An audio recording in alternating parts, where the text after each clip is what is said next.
Hi everyone, welcome back to my channel. Today I'm showing you exactly how to thread a sewing machine, from the spool to the bobbin and through the needle. If you're brand new to sewing, don't worry.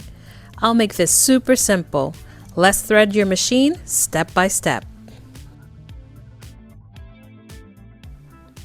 First, let's talk about the spool pin.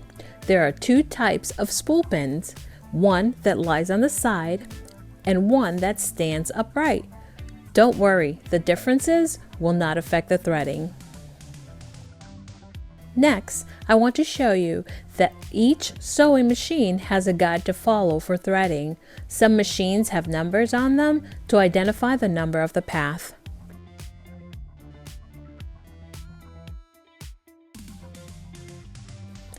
Most newer machines have an automatic needle threader, but if your machine does not have one, don't worry about it, the process is still the same.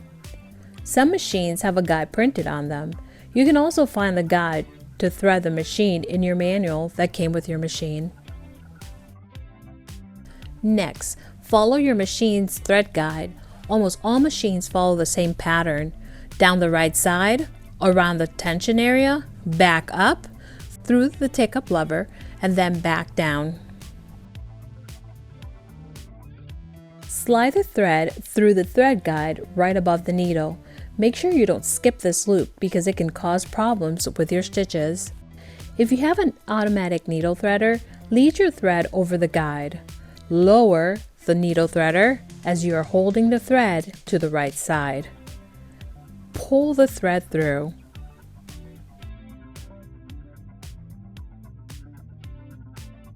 Trim the end of your thread for a clean point. Bring the thread all the way down and thread it through the eye of the needle from front to back. Let's load the bobbin. Your machine will either be a front-loading bobbin case or a dropping bobbin. For the dropping bobbin, place your bobbin inside and pull the thread through the slot and follow the arrow. Insert the bobbin into the case, pull the thread through the slit, make sure the thread slides smoothly. Now lock the case back into the bobbin compartment. You're all set. Now your machine is threaded the right way and ready for any project. If this helped you, hit like, subscribe, and comment your sewing machine brand below.